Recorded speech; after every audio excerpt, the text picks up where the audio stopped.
ഈ എൻട്രൻസ് കാണുമ്പോൾ തന്നെ എല്ലാവരുടെ മനസ്സിലേക്കും ഒരുപോലെ ഓടിയെത്തുന്ന ചിത്രം അത് ആദിയോഗിയുടെ സ്റ്റാച്ചു തന്നെയായിരിക്കും. ഈശ ഫൗണ്ടേഷന് കീഴിലുള്ള ആദിയോഗിയുടെ സ്റ്റാച്ചു കാണാനാണ് നമ്മൾ ഇന്ന് വന്നിരിക്കുന്നത്.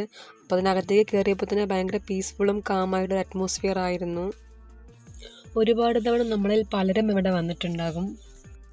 ഒരു സ്റ്റാച്ചു എന്നതിലുപരി ഈ ചുറ്റും കാണുന്ന വെള്ളിഗിരി മലനിരകളുടെ കീഴിലുള്ള ഒരു വിശാലമായ മെഡിറ്റേഷൻ സെൻറ്റർ കൂടിയാണ് ആദിയോഗി.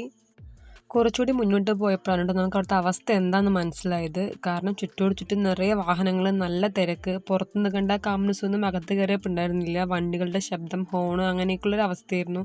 കുറച്ചുകൂടി പോയപ്പോൾ വണ്ടികളൊക്കെ ബ്ലോക്ക് ചെയ്തിട്ടിരിക്കുന്നു. എന്താ സംഭവം നോക്കിയപ്പോഴാണ് മനസ്സിലായത്, മുൻപ് പാർക്കിങ്ങിന് ഫീസ് ഉണ്ടായിരുന്നില്ല, ടിക്കറ്റൊന്നും എടുക്കേണ്ട ആവശ്യം ഉണ്ടായിരുന്നില്ല. പക്ഷേ ഇപ്പോൾ അവിടെ പാർക്കിങ്ങിന് മാത്രം വേണ്ടിയിട്ടൊരു കൗണ്ടറൊക്കെ അവിടെ സ്റ്റാർട്ട് ചെയ്തിട്ടുണ്ട്. അങ്ങനെ കുറേ നേരം നിന്നിട്ടാണ് നമുക്ക് പാർക്കിങ്ങിലുള്ള ടിക്കറ്റൊക്കെ കിട്ടി. നമ്മൾ പാർക്ക് ചെയ്യാൻ പോയപ്പോൾ അതിനേക്കാൾ മുട്ടൻ പണിയാണെന്ന് മനസ്സിലായത്. കാരണം ആൾമോസ്റ്റ് എല്ലാവരുടെയും വണ്ടി ഫുള്ളായിട്ടുണ്ട്. അപ്പോൾ എവിടെ നിർത്തുന്നറിയാൻ അറിയുണ്ടായിരുന്നില്ല. കുറേ ദൂരം പോയിട്ടാണ് നമുക്ക് നിർത്താനൊരു സ്പേസ് കിട്ടിയത്.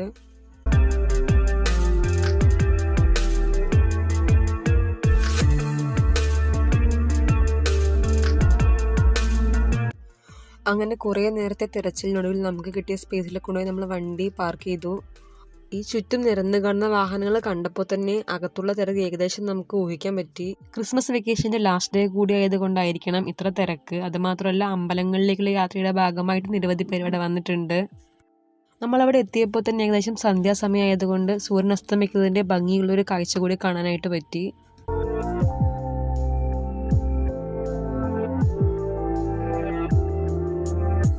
മുൻപത്തേതിൽ നിന്ന് വ്യത്യസ്തമായി നിരവധി കാഴ്ചകൾ ഇത്തവണ അവിടെ ഉണ്ടായിരുന്നു. അപ്പോൾ അന്വേഷിച്ചപ്പോഴാണ് നമുക്ക് മനസ്സിലാക്കാൻ പറ്റിയത്, ഈശ ഫൗണ്ടേഷൻ്റെ കീഴിൽ അവിടെ ഗ്രാമോത്സവം എന്നൊരു പരിപാടി നടന്നുകൊണ്ടിരിക്കുകയാണ്. അതിൻ്റെ ഭാഗമായിട്ടാണ് ഈ അലങ്കാരങ്ങളും ഈ സംവിധാനങ്ങളൊക്കെ കാണുന്നത്. ഈ പ്രോഗ്രാമിൻ്റെ ഭാഗമായിട്ട് തൽക്കാലത്തേക്ക് സംഘടിപ്പിച്ച കാര്യങ്ങളാണ് ഇതെല്ലാം.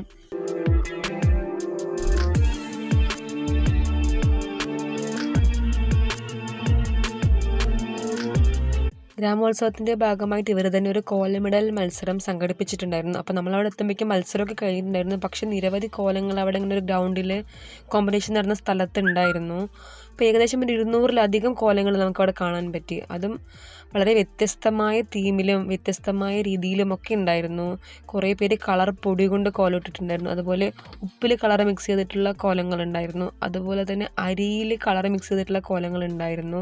ശരിക്കും നമ്മളത് പോയി നോക്കി നിൽക്കുമ്പോൾ എല്ലാം ഒന്നിനൊന്ന് മെച്ചമായിരുന്നു. നമുക്ക് ഏതാണ് ഏറ്റവും മികച്ചതെന്ന് ഒരിക്കലും അഭിപ്രായപ്പെടാൻ പറ്റാത്ത അത്രയും മികച്ച കോലങ്ങളായിരുന്നു അവിടെ ഉണ്ടായിരുന്നത്.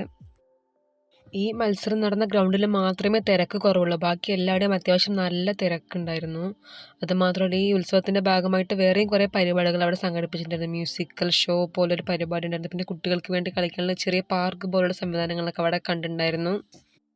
മുൻപത്തെ പോലെ നമുക്ക് സ്റ്റാച്ചുവിൻ്റെ അടുത്തേക്ക് പോകാനുള്ള പെർമിഷൻ ഇല്ല. കാരണം അവിടേക്ക് ക്ലോസ് ചെയ്ത് വെച്ചിരിക്കുകയാണ്. ഈ ഗ്രാമോത്സവത്തിൻ്റെ ഭാഗമായിട്ട് നിരവധി പ്രോഗ്രാംസ് നടക്കുന്നത് കൊണ്ട് സ്റ്റാച്ചുവിൻ്റെ അടുത്തേക്ക് ആരെയും കടത്തി വിടുന്നില്ല. പ്രോഗ്രാമുമായി ബന്ധപ്പെട്ട ആൾക്കാർ മാത്രമേ അവിടെ ഉള്ളൂ. ഈ ഒരു ബോർഡറിൻ്റെ അവിടെ നിന്ന് കാണാനുള്ള പെർമിഷൻ മാത്രമേ യാത്രക്കാർക്കുള്ളൂ. ആദിയോഗിയിലേക്കുള്ള യാത്ര പൂർണ്ണമാകുന്നത് നമ്മൾ ധ്യാനലിംഗത്തിൻ്റെ അവിടെ കൂടി ചെല്ലുമ്പോഴാണ്. എല്ലാവർക്കും അത് അറിയുന്ന കാര്യമാണ്. ആ ഒരു ചിന്തയോട് കൂടി തന്നെയാണ് നമ്മൾ ധ്യാനലിംഗത്തിൻ്റെ അവിടേക്കുള്ള വഴിയിലൂടെ കയറിയത്.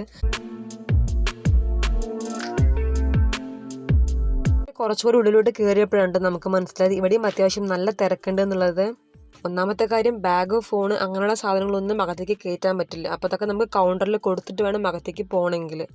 പിന്നെ അതുമാത്രമല്ല, അവിടെയും കൗണ്ടറിൽ അത്യാവശ്യം നല്ല ക്യൂ ഉണ്ട്. ഇനി അകത്ത് കയറി കഴിഞ്ഞാൽ നല്ല ക്യൂ ഉണ്ടാവും. അപ്പോൾ ഈ തിരക്കൊക്കെ കഴിഞ്ഞ് നമ്മൾ തിരിച്ച് ഇറങ്ങുമ്പോഴേക്കും അത്യാവശ്യം നല്ല ടൈമാകും. അപ്പോൾ നമുക്ക് ലേസർ ഷോ ചിലപ്പോൾ മിസ്സായേക്കാം. അപ്പോൾ അതുകൊണ്ട് നമ്മൾ എൻട്രൻസിൻ്റെ അവിടെ നിന്ന് ഒരു ചായയൊക്കെ കുടിച്ച് മിണ്ടാതെ തിരിച്ച് പോരുകയാണ് ചെയ്തത്.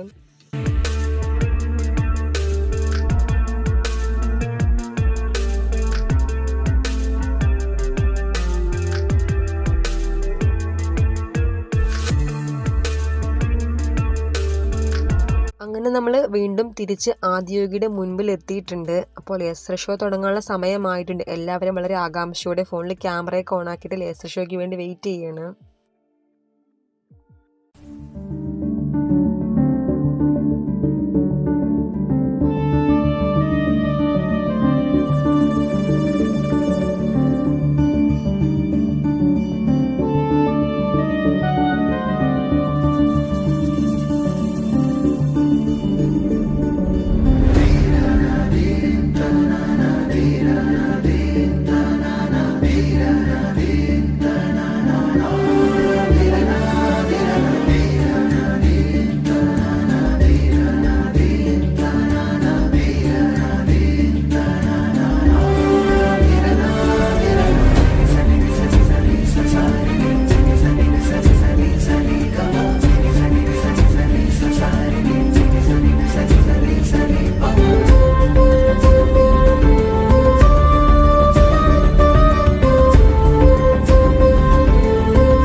ഏകദേശം 10 മിനിറ്റോളം നീണ്ടു നിൽക്കുന്ന ലേസർ ഷോ അങ്ങനെ അവസാനിച്ചിരിക്കുകയാണ്. വളരെ നല്ലൊരു എക്സ്പീരിയൻസ് ആയിരുന്നു. മികച്ച ഒരു ദൃശ്യവിരുന്ന് തന്നെയായിരുന്നു ഈ ലേസർ ഷോ എന്ന് പറയുന്നത്. നമ്മുടെ കണ്ണിനും മനസ്സിനും ഒരുപോലെ ഇഷ്ടപ്പെടുന്ന ഒരു കാഴ്ചയാണ്. ഇതെല്ലാം കഴിഞ്ഞിട്ട് ഇവിടെ നിന്ന് എങ്ങനെ പുറത്തിറങ്ങുമെന്നുള്ള ചിന്തയാണ് എല്ലാവരെയും കുഴക്കിയത്. കാരണം അത്ര തിരക്കുണ്ടായിരുന്നു, വാഹനങ്ങളുടെ അത്ര ബ്ലോക്കും ട്രാഫിക്കൊക്കെ ഉണ്ടായിരുന്നു. ഏകദേശം 2-2.5 മണിക്കൂറോളം നമ്മൾ ആ ട്രാഫിക്കിൽ പെട്ട് കിടന്നിട്ടാണ് മെല്ലെ പുറത്തിറങ്ങാനായിട്ട് പറ്റിയത്. അങ്ങനെ ഇന്നത്തെ യാത്രയുടെ വിശേഷങ്ങൾ ഇത്രമാത്രം. ഇനി അടുത്ത വീഡിയോയിൽ അടുത്ത യാത്രയുടെ വിശേഷങ്ങളുമായിട്ട് വീണ്ടും കാണാം. അതെ, ഒരു മിനിറ്റ്. ഇതുവരെ ഏഷ്യയിൽ പോവാത്തവർ ആരെങ്കിലും ഉണ്ടെങ്കിൽ ഒന്ന് പോയി തീർച്ചയായും എക്സ്പീരിയൻസ് ചെയ്യൂ.